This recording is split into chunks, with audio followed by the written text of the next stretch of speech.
Good morning. Good morning. How are you this morning? It is Saturday morning. It is March 5th. And to me, the great migration of home buyers has started every year like the swans of Capistrano, San Capistrano. They return and they're ready to buy. Um, Showings today, more showings today than I've had in months. I'm excited. Every time I can do showings, it means that's closer to someone buying a house. It's not necessarily like you'd think. You'd think that um, like if you show 5 houses, then on the 6th house someone will buy one. It's not exactly like that. It's more like if you're never looking, you're never going to buy, but you don't know exactly when someone's going to buy. So, and by the way, I look if they don't find anything that they like, then we're not going to buy anything. I don't want you to think that I'm going to sell somebody a house that they don't want. I have to type something in because I was just getting right to the end for an article. I don't think we're going to get to it today.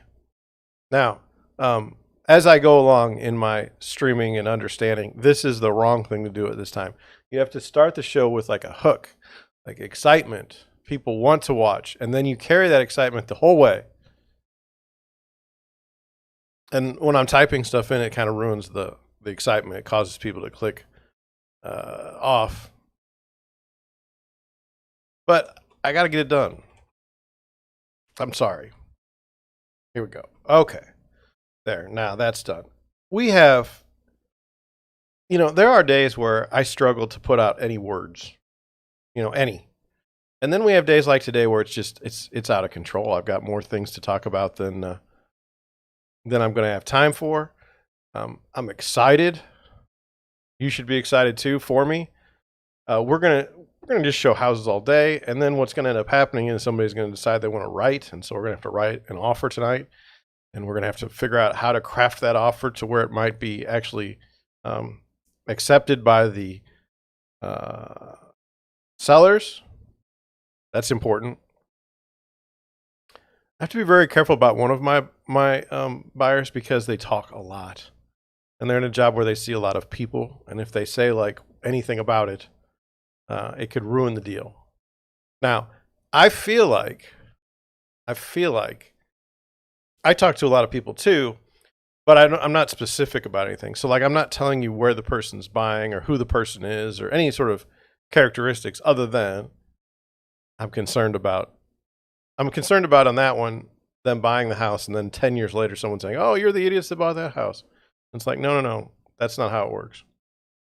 So that's it. But today, what are some things that John Schink, real estate broker, Deerwood Realty, what are some things that he does on a day like today where he knows that the day is just gone? I mean, there will be no podcast, there will be no live clips, there will be nothing. It'll just be me working all day long and waking up tomorrow to the live stream. Basically, that's what I'm looking forward to right now. Is all the way till tomorrow's live stream. I just started 4 minutes ago for today. Why do you say that? Why, John? Why would you look forward to a live stream tomorrow? You got all kinds of houses to. Yes, it's stressful though, and live streaming is not stressful for me. It's a little bit difficult on the preparation, but I love the live streaming, love it, and I wish more people would come and play with me. Seriously, I won't bite. Let's talk about stuff. Let's talk about your real estate problems. I'd like to know. Did you buy a house? Was your real estate agent? Tell me why your real estate agent was totally brain dead. I'm totally good with that. Maybe it was me. Then that wouldn't be something I'd be really thrilled about. Let's scratch that. I wanted to talk about the camera. You knew that this is the third day of the camera difficulties, but yesterday I've been watching the video, and then I've been going back and watching. I'm watching the video live, and then I go back and I watch the video. And to me, this is the best it's ever been. I mean, it's very, very clear. And I mean, I like it. So I don't know. What do you think? And then when I go to render it, Yesterday's rendering normally takes me an hour. Yesterday's rendering took me 15 minutes, which for a podcast episode, that's great because I really don't have a lot of time to render stuff and put it online. I need to be able to just do it and get it out. So that's I'm a little bit like, I love the look on my camera now that I can see, but when I look at my when I look at the TV on, or like when I look at my wife's YouTube on her TV, it looks very, very bright. I don't know if that's because of what I wear or what, or if I should bring it down some more. But I tested the colors for a while, and I was happy with what I came up with. So, whatever you think, let me know in the comment section. Let me know in the chat. I'm sorry, I don't mean to use comment section in my live streams. We do use the comment section. I'm sorry, in the podcast we do use the comment section because it's not live. Now we have the chat, so you can say whatever you want to. So come on, it's Saturday morning.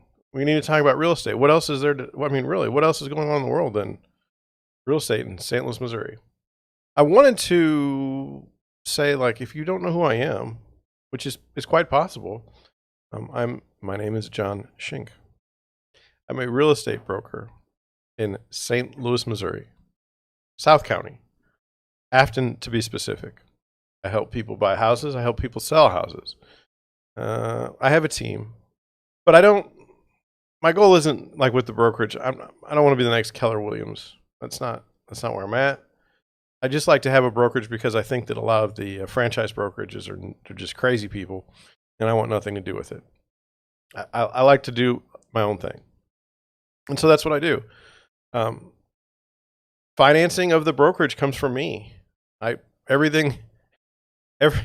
income that comes in is for me, and everything that goes out is because of me. Every single choice that I make affects whether or not I eat well or not well.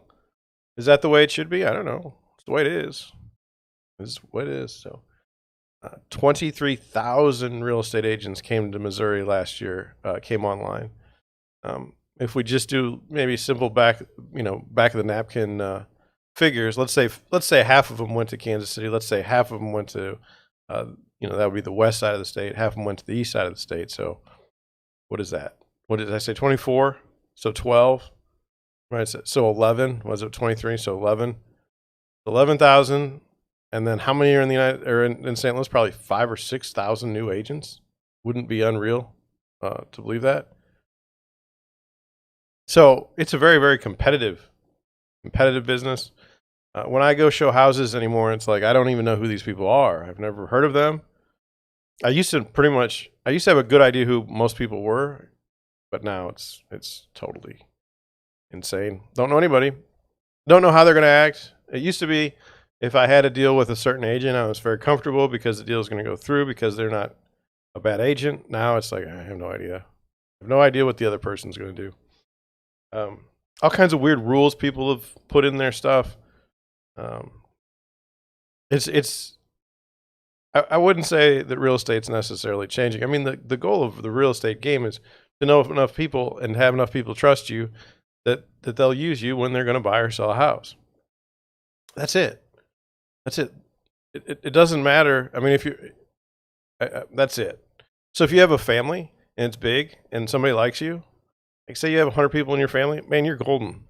You're golden. Now, if they don't like you and they use other people, then that's going to hurt. It's going to hurt your psyche. That's the other part of being a real estate agent that's not great is, boy, it really hurts. If you lose a listing, it hurts really bad. Like it makes you question life. You say, well, it shouldn't. It does. It does. So anyway, that's who I am.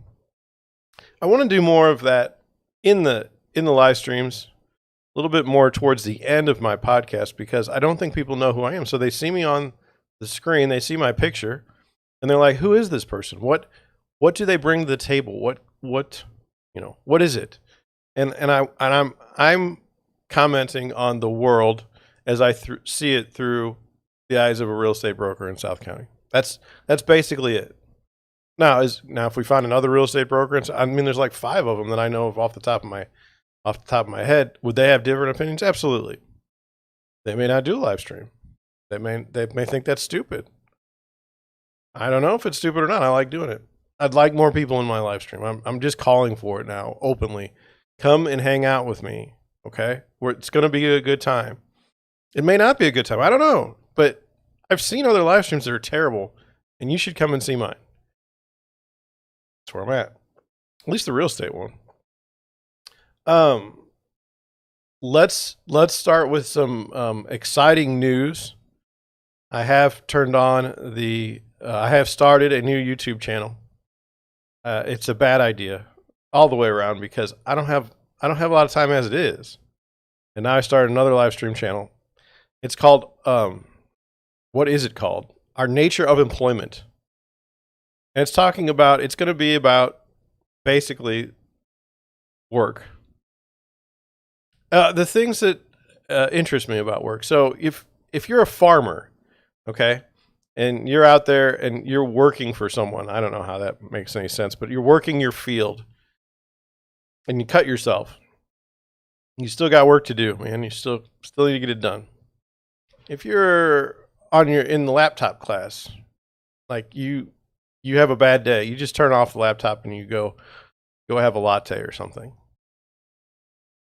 It's gotten weird. It's gotten real weird.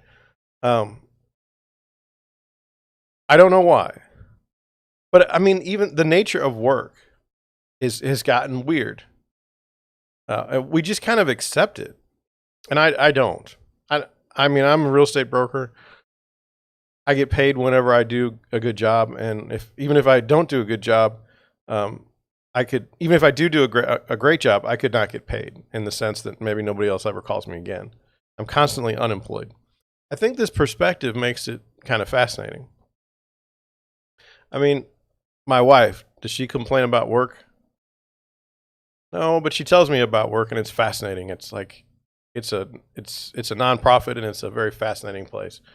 There's all kinds of fascinating stories. There's all kinds of avenues we can go. What I envision is you sending me stuff, either stuff that you've read or stuff that you've experienced in your workplace, and then you send it to me.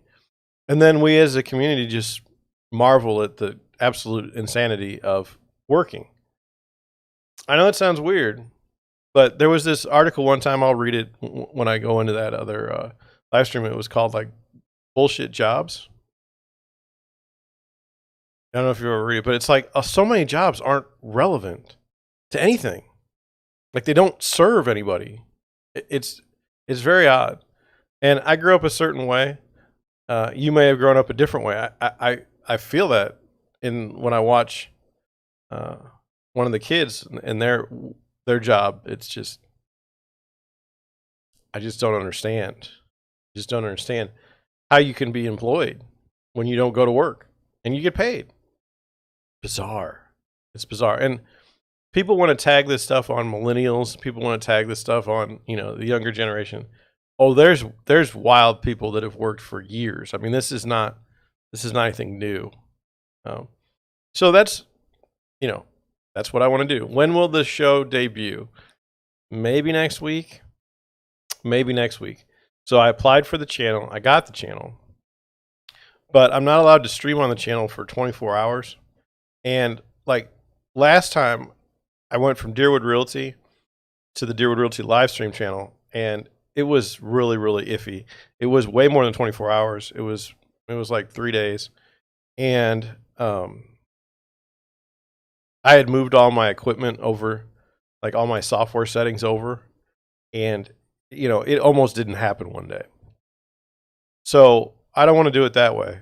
I mean, I learned from my lesson. I'm going to wait for a week, and then I'm going to set it up, and then we're going to do it at night.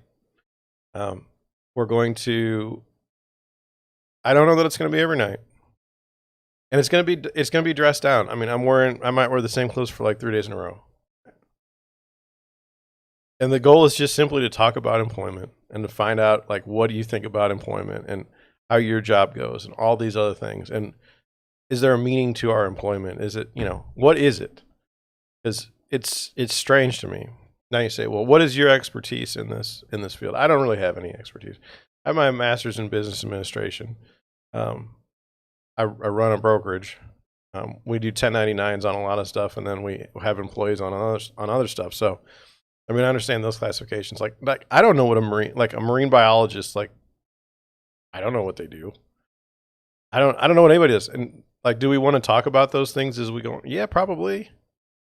Probably. Do I want to talk to people in fields? Yes. I don't know if they're going to be any good on screen. It's just a whole different kind of direction that I'm going, and come with me for the ride. Is it going to fail as bad as some of this other stuff has failed? Probably. I mean, and we'll do it for a while, and if it turns out poorly, then we'll quit. And that's say, well, how long is a while? Well, I don't know, 5 years.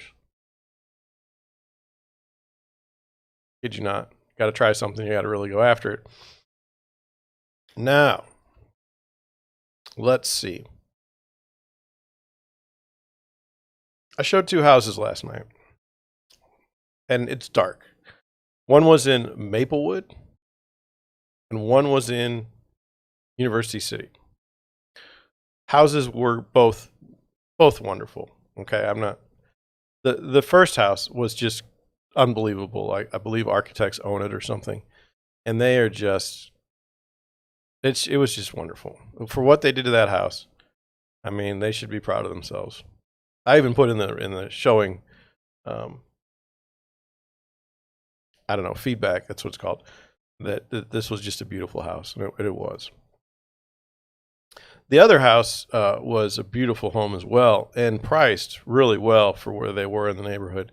We didn't particularly like the house. It was dated. It needed work, a lot of work, and there was stuff about it that just wasn't going to work.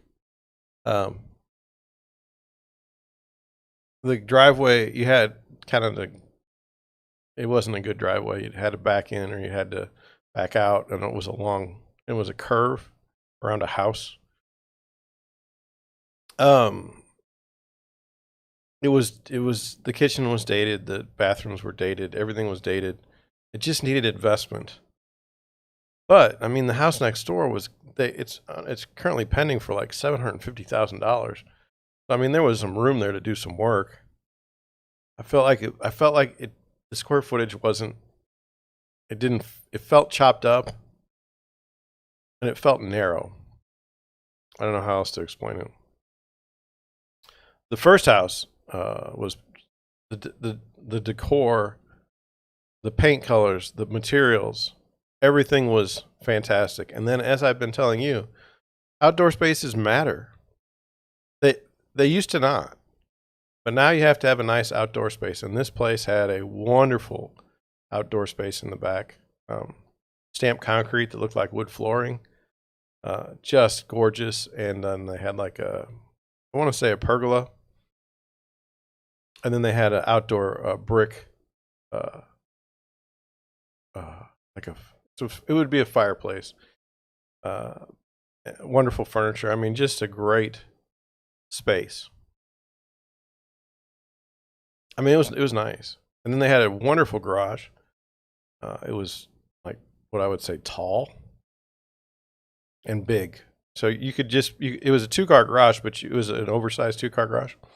So you could put your lawnmowers and outdoor stuff in the back, and it would be really, really nice. So that was a great house. And what I thought was funny is, as we were walking outside, I had a previous engagement, a prior engagement, and I couldn't show these current buyers a house last week. And so my colleague Jan showed the house. And we were walking in the backyard, and I said, well, how did that other, and she gets the house with the dog bombs. I was like, no, I don't know anything about this. She's like, oh God, the backyard, everywhere you stepped was full of dog poop. And I have told people, I've made podcasts. I have every time I get an opportunity like today, I'm trying to educate the public, especially sellers. No one wants to step in dog shit when they're on a showing. Like, no one. So if you know you're going to have showings, okay, and you have a dog, and you need to get outside and you need to pick up the dog poo. Like that's like a minimum thing. Like get it picked up. Like if you can't pick up dog poo in your own backyard for a showing, then you shouldn't have a dog. Or you shouldn't be trying to sell your house because you're bad at it. I mean, the little things. Just get it done. So it made me laugh because I've talked about it. It's the top buyer turnoff on my video of top buyer turnoffs. I'm gonna talk about this real quick and try to get some feedback from the crowd, which there isn't anybody right now, so it's gonna be difficult. What do you think about Twitter versus Facebook? Let me couch it like this. Do you know that if I post something on Twitter, like people actually come to my channel, like from Twitter? And if I posted something on Facebook, first of all, no one sees it, and I don't get anywhere. It's weird. Only Twitter. Like I posted something to Facebook yesterday, nobody cared. Posted the same thing on Twitter, came over and watched the video. Does that say something about people? I don't know. I'm thinking in my back of my mind, it's like, John, you're really going to live stream another show? Like you don't even have 100 people watching this show. I don't know. What should I do? Maybe I shouldn't. See? Fear, doubt paralyzes you. You have to move on. So today, after the live stream, I have to pull all the listings that I'm going to be going to today. Double check the showing instructions. Okay, have all that set up. Then I need to take a shower. Then I need to eat something. Then I need to take water. And I need to stay hydrated. And then I just need good luck. When I'm going to a house, I need to be able to go into it and work with my buyers and then leave and like not have 17 people go through the house at the same time. I mean, that's what I need to do. And then, somebody wants to put an offer in, then we got to talk about the kind of the parameters of the offer and go from there. It's going to be exciting. I'm excited. Are you excited? Okay. Well, good. All right. That being said, let's get started. Now, I'm not making fun of the first story. Okay? I'm not making fun of it. I just want to talk about it. Someone passed away, and I just want to go over it because it had the most searches yesterday on Google in the United States. And this is something I know nothing about. So let's go to it. Here we go. There's the transition. It says Australian cricket great Shane Warne dies at 52. Now, if it's not Shane Warne, if it's Warne or something, I'm sorry. Okay. It says Australia's Shane Warne clenches his fist as he holds the Cricket World Cup trophy on the team balcony at Lord's after Australia defeated Pakistan by 8 wickets in the final of the Cricket World Cup in London on Sunday, June 20th, 1999. Shane Warne, one of the greatest cricket players in history, has died. He was 52 years old. So let's get into it. So it says Shane Warne, who is considered to be the greatest bowler in cricket history and helped Australia win the World Cup in 1999, has died. He was 52. Okay, so the greatest bowler in cricket history. I don't know what that means. Fox Sports Television, which employed Warne as a commentator, quoted a family statement early Saturday saying he died of a suspected heart attack in Koh Samui, Thailand. Shane was found unresponsive in his villa, and despite the best efforts of medical staff, he could not be revived. The family requests privacy at this time and will provide further details in due course. So that's sad. It says police in Thailand and said Warren's body was transferred to Koh Samui Hospital for an autopsy. Police added they did not find any wound on his body. Known as Warne, Warne took 708 test wickets in 145 matches for Australia from 1992 and 2007. Second only to Sri Lanka great Mutia Muralithan's 800 test wickets from 133 matches. I have no idea what that means. None. It says spinning was a dying art, really, till Shane Warne came along. Cricket commentator Jonathan Agnew told BBC. What is that? Is that like the... I mean, I don't think it's the exercise. Spinning? Warne was also part of 5 Ashes winning teams against England during his career. Like, I don't know. It doesn't make any sense because, like, the Ashes I'm thinking of, I don't think that would be like a prize really to win an Ashes. Wagner made his Test debut at the Sydney Cricket Ground in 1992 and rose to become a key figure across all formats in one of the greatest sustained periods of dominance by any team in world cricket. Now, I don't know what this means. I don't even know what it means. You ever read something and have no idea what it means? That's what's going on right now. He delivered the ball of the century, that's in quotes, with his first toss of the 1993 Ashes tour, bowling Mike Gatting with a ball that turned from well outside leg stump to clip the off bail, instantly writing himself into folklore. I'm going to read that again because I just think we should. He delivered the quote-unquote ball of the century with his first toss of the 1993 Ashes tour, bowling Mike Gatting with a ball that turned from well outside leg stump to clip the off bail. It's hard to even read, instantly writing himself into folklore. It's one of those wonderful highlights of the game, Gatting said in 2018, one of those bits of history that belongs not only to me, but to probably the best leg spinner of all time.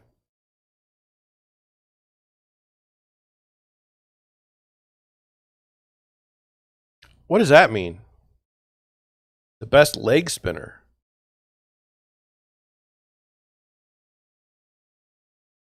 I mean, it's anyway. Wayne was noted for as much for his life off the field as on it. He was banned for a year in 2003 for taking a prohibited substance, which he blamed on his mother for giving him a diuretic to improve his appearance. Now, when you get caught doing drugs, don't blame your mother. Like, that's silly. And we've talked about this. I don't know if like you can do steroids and be better at cricket, a better leg spinner. I mean, he's the best, so I don't know. But was he the best because I don't know. But he returned in 2004 in the third Ashes Test of 2005. He became the first bowler in history to take 600 Test wickets. I don't even know what that means. Why does he take? I mean, I don't know. I got nothing. In 1998, the Australian Cricket Board admitted that Warne and Mark Waugh were fined for providing information to an Indian bookmaker during Australia's tour of Sri Lanka in 1994. Warner's exploits off the field took their toll on his marriage, and he split from his wife, Simone, the mother of his 3 children. He later had a relationship and became engaged to English actress Liz Hurley in 2010. The pair eventually split in 2013.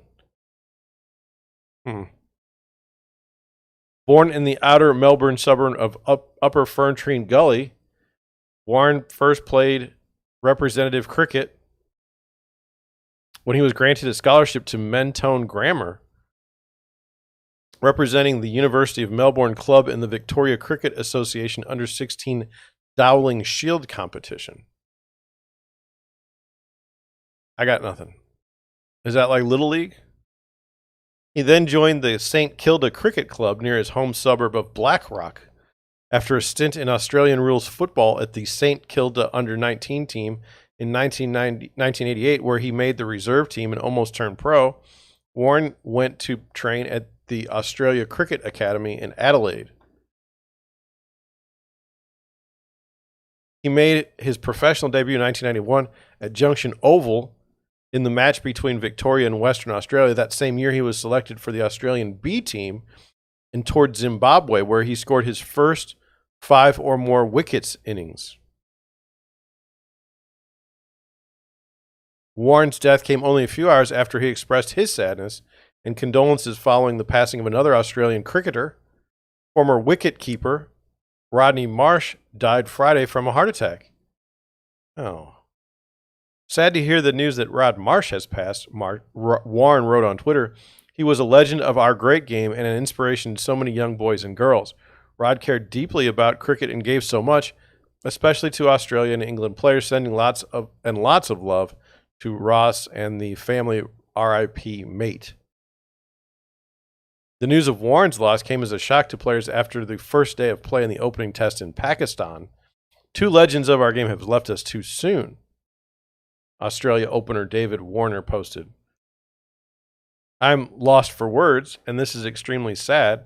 My thoughts and prayers go to the Marsh and the Warne family. Sachin Tendulkar,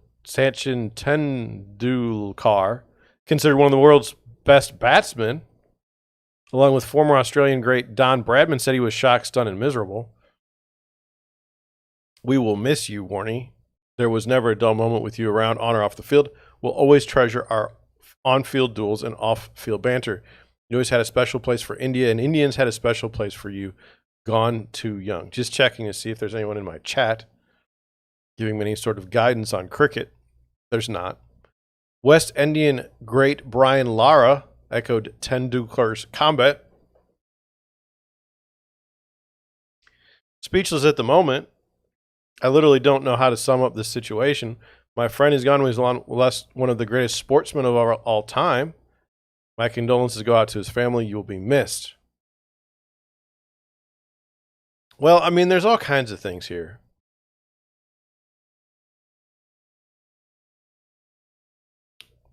I mean, that's what happens when you don't know anything about cricket and read a story. It's just, it's too much. I got nothing. I feel bad. I always feel bad when people pass.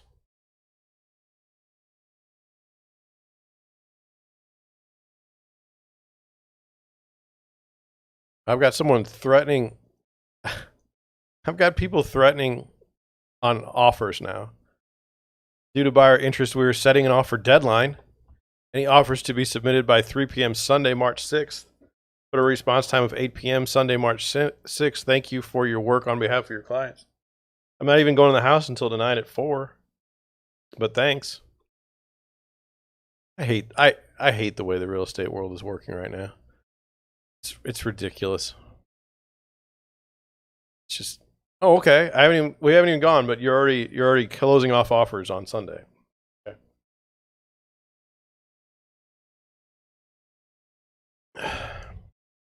I think, like, I'm gonna say it out loud. I think some real estate agents are lazy. Like, they're like, oh, I've already got to work all weekend. I don't want to work anymore, so we'll close off the showings. It's like by 3 o'clock on Sunday.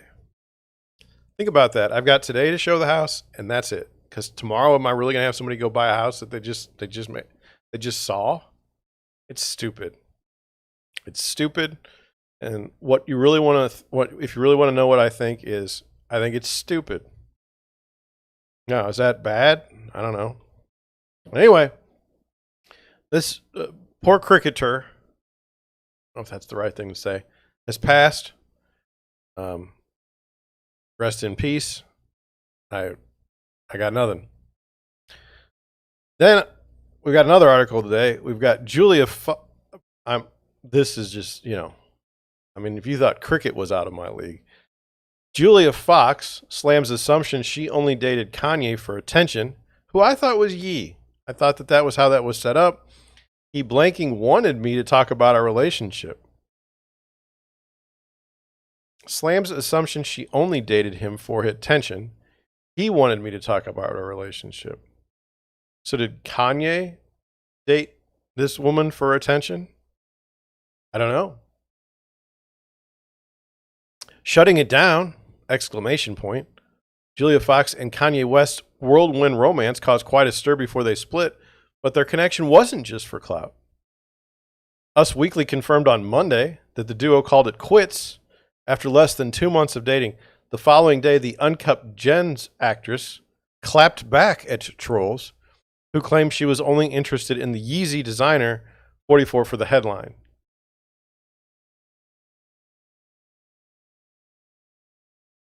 I don't know if this, I'm trying to pause it. You talked about the man in the press like you were, oh boy. You talked about the man in the press like you all were married. Just desperate for the attention. Wasn't even 15. Maybe like 2 minutes of fame, an Instagram user wrote in the comments of a Hollywood Unlocked post about the breakup. Fox was quick to fire back at the assumption, replying, he blanking wanted me to. So she was on the Instagram Unlocked, or she was on the Instagram page of Hollywood Unlocked. The New York native previously shut down negative comments about her love life in an Instagram story on Monday, asserting that she was keeping her head up after the end of her and West's relationship. I think they were dating for like 6 months. I'm sure she's sad, but like, let's assume she can go on. Why not see me for what I am, which is a #1 hustler? She wrote, I came up, y'all, LOL, and not only that, but Kanye and I are on good terms. I have love for him, but I wasn't in love with the man, Jesus Christ. What do you guys think I am, 12 years old? Well, based on your writing, it might be too old, 12. The Grammy winner was first linked to Fox when they were spotted spending New Year's Eve together in Miami. After a hot and heavy and highly publicized few weeks, the twosome pulled the plug on their romance. Julia and Kanye remain good friends and collaborators, but they are no longer together. What are they collaborating on? Denim?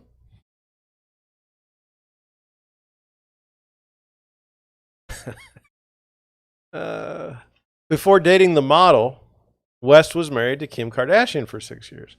The Skims CEO, I think that's Kim Kardashian, filed for divorce in February 2021 after months of rumor about tension in their relationship.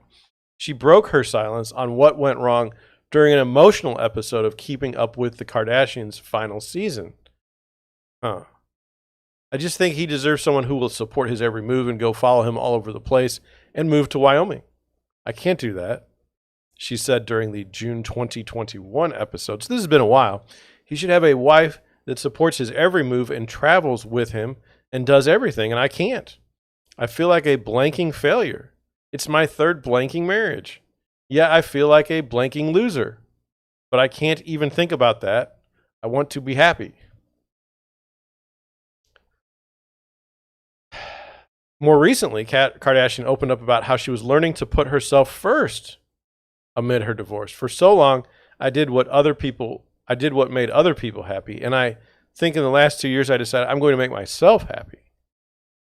And that feels really good. And even if that created changes and caused my divorce, I think it's important to be honest with yourself about what really makes you happy. I like ice cream. It makes me happy. Back to the story. I've chosen myself. I think it's okay to choose you. Not if you're choosing yourself. Can't choose you. That doesn't make any sense. My 40s are about being team me. I'm going to eat well. Maybe she's going to have some ice cream. I'm going to work out. I'm going to have more fun, spend more time with my kids and the people who make me happy. That's weird. Like, kids tend to not want to hang out with their parents. Like, at least where I live. And the people I've talked to. The KKW, this is again was one of these ads. In the story, it's just an ad of this stuff. The KKW beauty founder shares 4 children. North, Saint, there's a kid named Chicago, and Psalm with West. After Kardashian moved on with Pete Davidson in October 2021. Oh, okay. The gold digger artist has made several public pleas for his estranged wife to bring their family back together and has declared that the comedian will never meet his kids. Thank you guys for your support of my family, and my family means more to me than any other accomplishment in life. If anyone loves me and my family. The rapper wrote via Instagram on Monday after taking several swings at Davidson in a series of since deleted posts. If you see Skeet in real life, scream at loser at the top of your lungs and say "Gimme ye forever." West noted the following day that his behavior had been jarring, addressing his comments about Saturday Night Live star in an Instagram post. I've learned, time for some reflection, I've learned that using all caps makes people feel like I'm screaming at them. I'm working on my communication. I can benefit from a team of creative professionals, organizers, mobilizers, and community leaders. Thank everyone for supporting me. I know sharing screenshots was jarring and came off as harassing. Kim, I take accountability. I'm still learning in real time. I don't have all the answers. To be a good leader is to be a good listener. Kardashian has yet to publicly react to West's latest post publicly, but a source exclusively told us that she and Davidson are better than ever amid the drama. Kim and Pete are secure enough in their own relationships and aren't going to let snide comments affect what they have. An insider noted. She's leaning on him while Kanye is going through this jealousy phase. Kim and Pete are trying not to give in to the attention. She said what she needed to say. Kardashian has yet to publicly react to West's latest post. I mean, look, we got denim. I don't understand how they took an article about this woman, Julia Fox, and turned it into an article about Kim Kardashian. That was impressive. How would I do it in the real estate game? So I would say like, hey, look at this listing over here, okay? And then I'd say, speaking of listings, look at how wonderful John Shink is with his listings. His listings are better than the listing you just looked at, and you should use him as your real estate agent. I'm not going to get on Instagram and try to misspell a bunch of stuff and shout at people in all caps. Nor am I going to thank community leaders for their support and say that I'm learning in real time. I think we're all learning. I mean, look at what I just learned.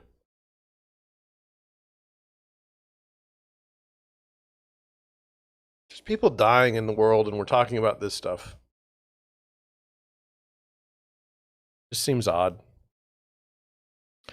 Let's look at some houses. St. Petersburg. Now, there's a lot of new construction. I don't want to do the new construction today. Let's just take a look at the other stuff, shall we? So the first two new construction. Second one or third one is 8.5 million, 7 beds, 8.5 baths, 9,000 square feet on a 4-acre lot. Let's take a look at that one. I'm going to switch over into a different window today. 74 pictures is way too many pictures for me. I'm not looking at them all. 63 days on the market. Property history listed at really interesting. It was listed on 1/1/22 and it was removed on 1/2/22. So I don't know what's going on with this one. Maybe it's stuck. But 74 pictures, let's take a look anyway. $8.5 million.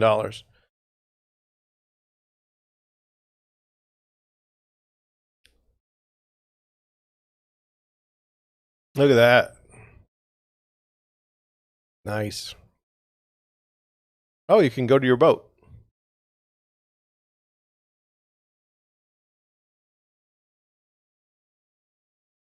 I mean, it's beautiful. I know I'm flipping through stuff. It's like a little golf thing. Got a nice pool. Got a hot tub.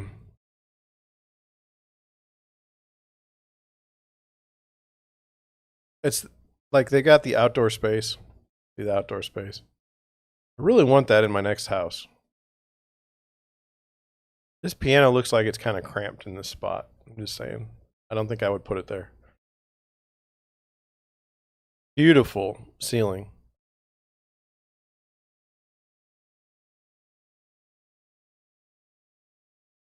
A lot. I mean, there's an awful lot in this room. A lot going on.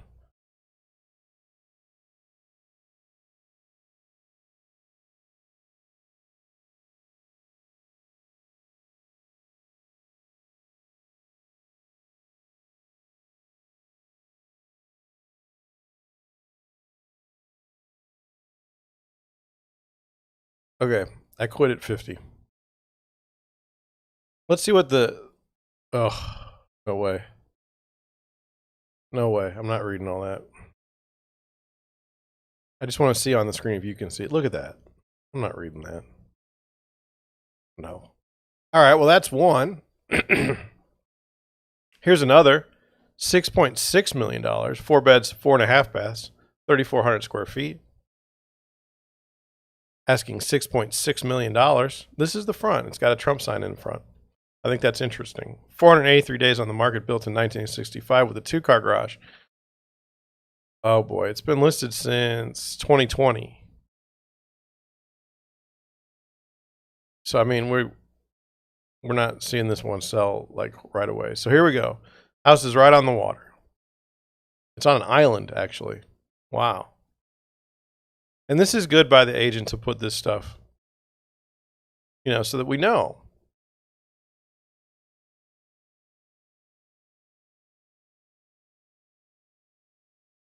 But, you know, like we're here, and so far we haven't even, what does that have to do with the house? So we're not going to see the house, are we? Okay. Maybe that's why it hasn't listed, hasn't sold. What are they going to say that it's,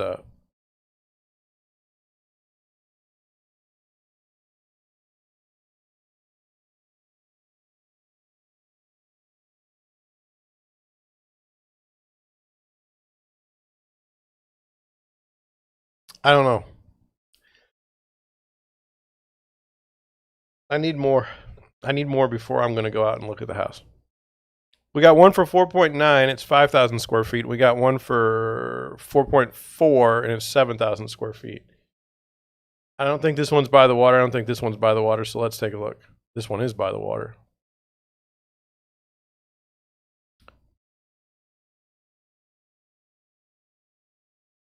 $100 pictures. 200 days on the market. 4-car garage, built in 2006. So listed in 2017. Sold in 2018. Listed in 2021. Sold for $2.5 million in 2018 and coming to the market at $4.495 million in 2021.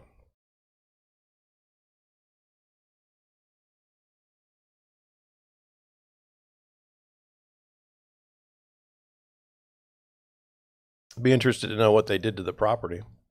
I'm not going to read all that. It's too long. This is beautiful, though. There's the pool and there's the water.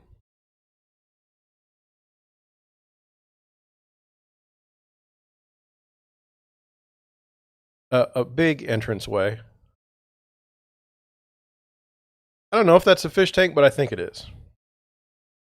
And I think when you look there, it's a fish tank. I like fish tanks. That's a little bar, I guess, on the inside. I mean, I'm hoping that's the bar, not the kitchen.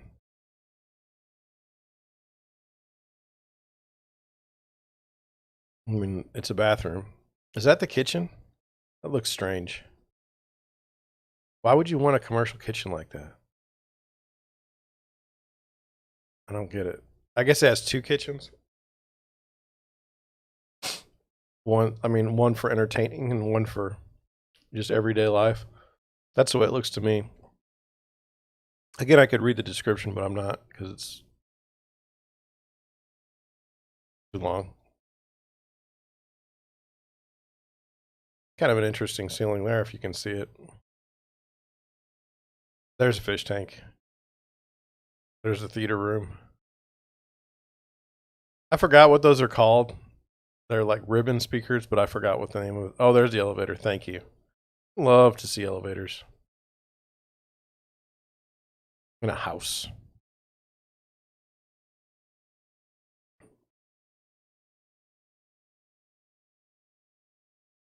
It's interesting. Like when you go on a listing call, like so, there's nobody living here. When you go on a listing, like who takes care of the fish? When you go on a listing call for a multi-million-dollar house, do you just tell them like, "Hey, it's not going to sell tomorrow. It's probably not going to sell next week. It could be like 3 years from now."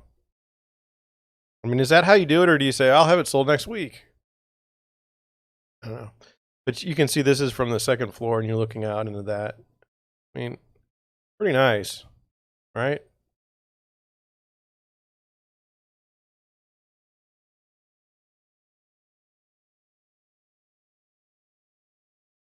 It's got a little cabana area there. I'll call that a cabana. Pool house, I guess you could call it.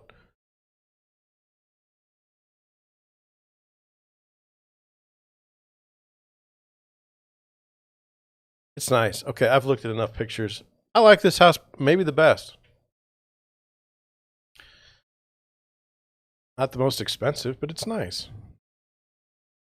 I like it. All right. Now let's go to our Zillow article.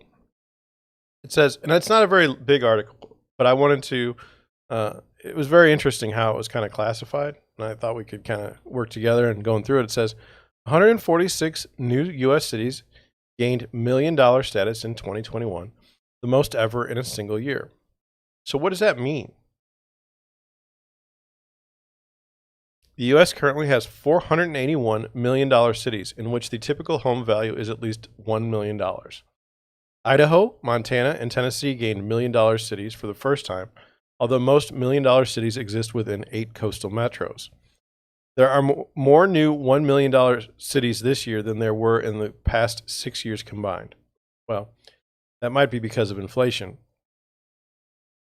But anyway, a record 146 new U.S. cities became $1 million cities in 2021, the highest number of new entrants in a single year, bringing the total to 481 cities nationwide, in which the typical home value is at least $1 million. And if current rates of appreciation hold, 49 more could join the $1 million club by mid-year, according to a Zillow analysis of current and expected home values. It says the number of cities that crossed the $1 million threshold in 2021 is almost triple that of cities reaching those heights in 2020, underscoring a record-setting year for home appreciation that saw the typical U.S. home gain 19.6% in value. The surge in demand for housing last year sent home values skyrocketing, even in places where prices already were sky high, and that helped tip a record number of cities into the $1 million club.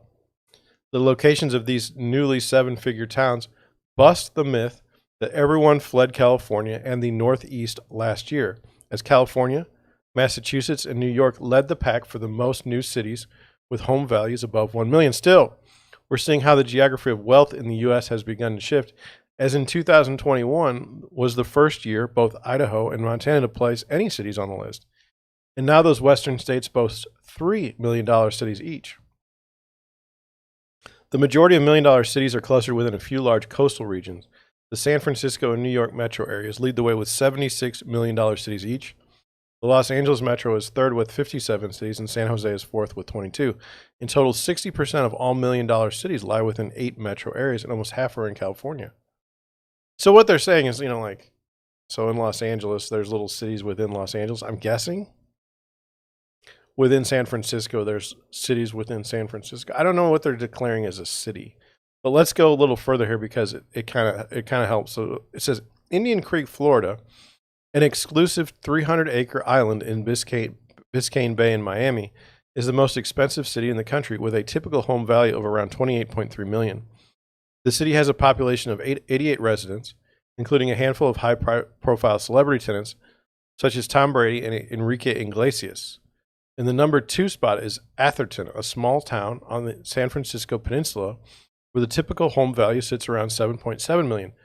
Hunts Point, Washington, Jupiter Island, Florida, and Sagaponack, New York fill out the top 5 with typical home values of roughly $6 million each. So you say the city of Miami, okay, but Indian Creek is in Miami. I get it. I don't know if Frontenac would be $1 million city. They don't tell us what the list is in the article. Okay. feel free to comment in the comment section or, in the chat if you're going to show up in the last 5 minutes. Okay. This is the last article we're going to do today. Residential real estate news. Disney back in the master plan residential development business. I thought that was interesting. Okay, pop up. Okay. Walt Disney Company just announced plans in a new press release this week to introduce Story Living by Disney, vibrant new neighborhoods that are infused with the company's special brand of magic. These master plan communities are intended to inspire residents to foster new friendships, pursue their interests, and write the next exciting chapter of their lives, all while enjoying the attention to detail, unique amenities, and special touches that are Disney hallmarks. According to their press release, the first Story Living by Disney community will be built in Rancho Mirage in California's Coachella Valley, a location where Walt Disney himself owned a home and would spend leisure time with his family. Additional locations in the U.S. are under exploration for future development. For nearly 100 years, Disney has shared stories that have touched the hearts and minds of people all around the world, said Josh DeMauro, chairman Disney Parks Experience and Products. As we prepared to enter our second century, we are developing new and exciting ways to bring the magic of Disney to people wherever they are, expanding storytelling and story living.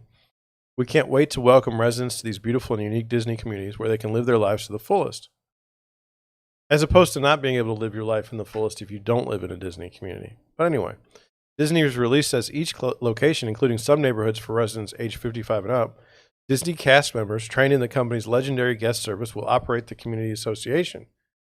Through a club membership, Disney will also provide access to curated experiences such as wellness programming, entertainment ranging from live performances to cooking classes, philanthropic endeavors, seminars, and much more.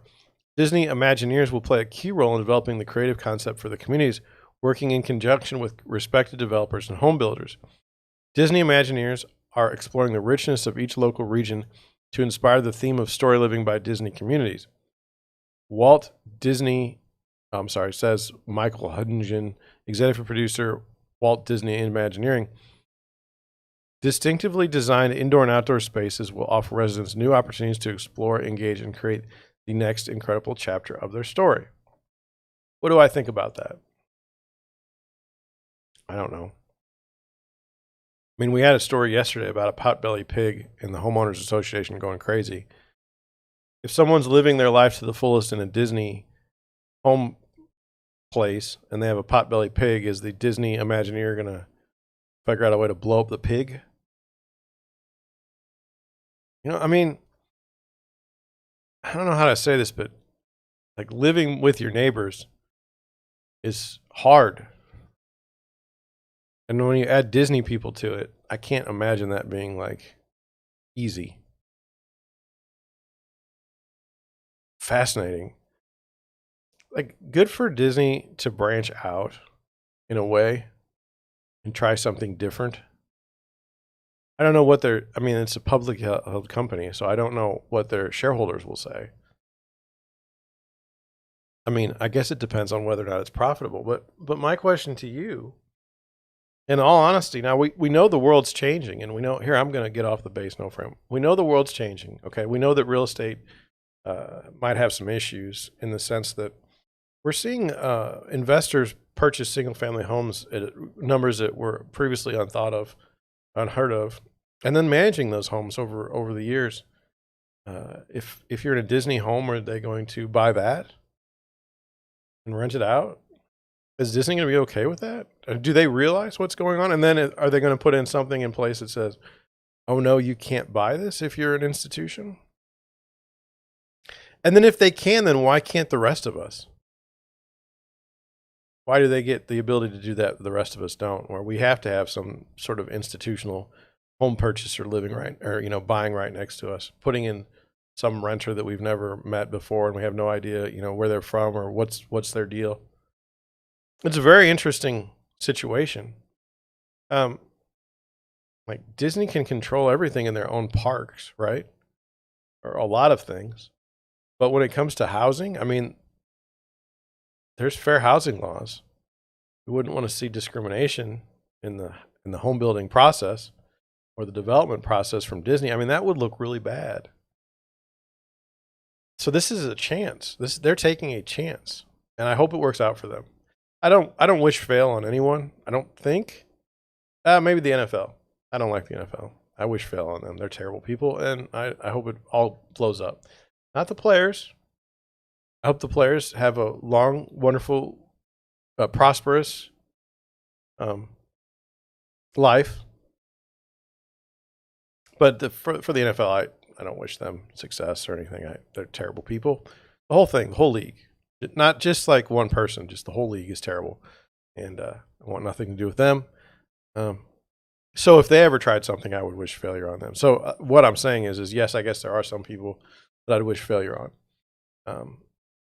But you know, have you ever been? I didn't take the kids to Walt Disney World or Walt Disneyland. When I went there, when I was in my parents took me there when I was a kid, and it was not that exciting. It was hot, miserable. I didn't know what was going on, and it was expensive for my parents, and so it would have been expensive for me. I did take my kids to Dollywood, and we had a great time. But I mean, the one kid is getting old, doesn't care about that kind of stuff. The other one is, I don't know.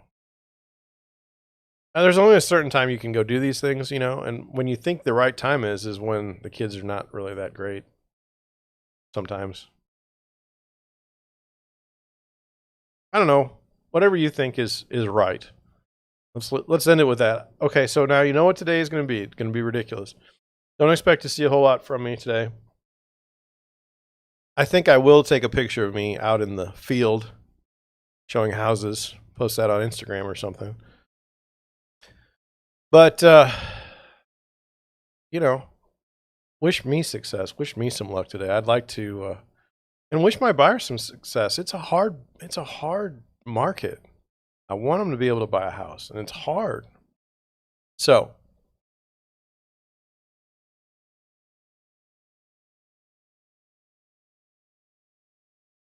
I was looking at my board. I could use someone buying a house today, but it's 30 days out, so we're going to be in April. Anyway, thank you for watching today. Come back tomorrow. Watch the stream later if you want. I'm totally cool with that. But I'm out. I know exactly what I need to do, and I know exactly how I need to do it. So thank you for watching. I will see you tomorrow.